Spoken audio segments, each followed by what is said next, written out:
There's the shot fired by the defense attorney. A lot of things you don't remember accurately in this case. Let's bring in our attorney, Eric Guster. Eric, what about that exchange? That exchange was hot. I mean, and as a defense attorney, you want the witness to be taken off center.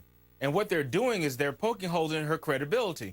She asked a doctor friend to get the medical records, to break the law to get the medical records. She actually certified on her medical application that she was a nanny, and she told someone else to lie for her, being her sister. And the defense's case is based off of little Ada. They have had a year to possibly taint Ada's testimony, and that's what they're saying. This young lady has told people to lie for her, and she may have told Ada to lie about the case as well. And that's the direction I believe they're going in. Okay, then on redirect, she comes back and she gets the words in. And before we hear it, how did the defense open the door for the prosecutor to ask her basically, why'd you go after the medical records? And she gives the reason why. But how'd the defense open the door? Give us that legal definition there. Well, when they open the door, that means that they ask a question about that particular that particular issue. Okay. For example, they asked her about her thinking her dad killed her mom. And that is her motive for lying. So they open the door about that theory because she keeps saying, I think my dad killed my mom.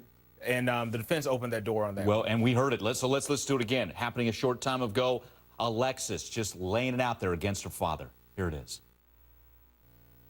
Why were you seeking information as to your mother's death? Because I believed my father killed her. I believe my father killed her. What's the jury do with that dynamic, Eric? You have not only Alexis, but other daughters really inferring that dad murdered mom, and they're shattered because of it.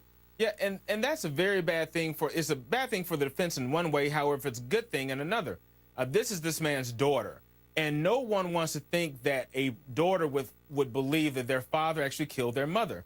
However, the defense is saying because she believes that her dad killed her mother, she may lie, she may influence others to lie, and that's why they're going to the medical records issue with her getting someone to lie for that. They're also going into her medical school application, where she wanted her sister to lie. And that's their theory, and they're methodically going into that step by step. And in closing, they're going to tie it all together. And I believe they may have enough for a reasonable doubt.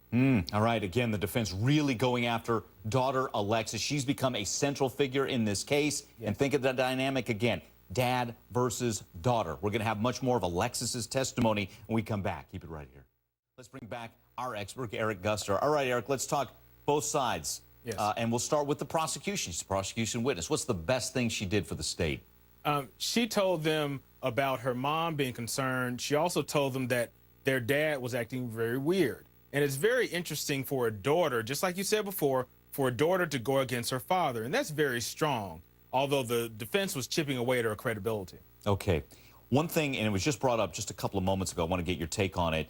Alexis, she's caring for mom, taking the detailed notes, and she'd wean mom down to 1 or 2 Percocet a day. Right. But yet, when, day of death, she's got this cocktail of drugs. I think that's a tough one for the defense. What are your thoughts, Eric? It is a very tough one for the defense because, as Alexis was stating, that she was taking her mom's dosage down to make sure that she wasn't being over-medicated.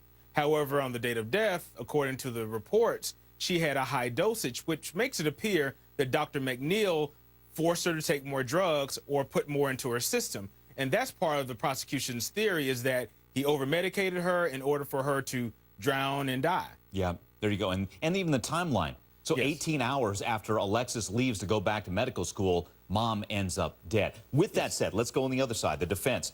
Did the defense do an effective job getting after Alexis and just trying to show that, hey, she's got an axe to grind, she's got an agenda here? They did an excellent job. When you think about them pointing out that she lied on her medical school application and had someone else to lie who was prepared to lie for her, that's a big deal. Also, when they went into her getting someone else to lie about some other issues, and when a person shows not only them lying, but the ability to get other people to lie for them, that shows more manipulation, which is part of their theory, saying that Ada was coached in order to say what her testimony is going to be. I mean, Ada did not come and tell her story until 1.5 years after her mom's death, which is a long time for a child to be coached and possibly told exactly what to say. Yeah, and it ended up being the judge ruled that interview, that taped interview we heard with the Children's Justice Center, he felt was not tainted, but he felt after that, as she lived with her then, or couldn't be legal guardian, Alexis, then she was tainted at that point. Well, Eric, you said it. You know, is there reasonable doubt here for the defense? There very well could be. That's what hangs in the balance here. Who's that jury believing? Martin MacNeill? Yes, a bad guy, but maybe he will not be convicted of murder. This could really be a cliffhanger. Eric, we'll have more testimony coming up, the medical examiner coming up. But right now, the emotions of shattered daughters. Mom Michelle dead, dad Martin charged with murder. This is the case here. This is the Martin MacNeill murder trial. Let's bring back our expert, Eric Guster. Eric's been watching this throughout the afternoon with us. Let's start here, Eric, with the emotions of these daughters. How much will the jury hold Martin MacNeill accountable for these shattered lives? Well, the judge is going to give instructions for the jury to not take emotion into their consideration. However, all of us know it's hard to leave emotions out when you're looking at daughters who've lost their mother and now testifying against their father. So I believe it will have a big impact on the jury. Yeah. Okay. Now, the flip side of that is the testimony we're listening to now, the science of the case. We're listening to Dr. Todd Gray. Yes. Does that bode well for the defense? You know, again, no one says homicide, at least of the three medical examiners that we know of. I think the defense is going to hammer that in like a nail going into a roof. I mean, they're going to talk about this case is about provability, whether this man actually murdered his wife, and there is no evidence that says otherwise. When two medical examiners say it was heart attack and natural causes, the third one mentioned drowning, but two said it's natural causes, that is reasonable doubt, and that's what they're going to concentrate on. Yeah. There is no even scientific evidence to say this was murder, and that's a big deal. All right. Well, again, the prosecution, now they're dealing with the science, and they're dealing with Dr. Todd Gray. Eric, let's keep watching again. Dr. Todd Gray on the stand.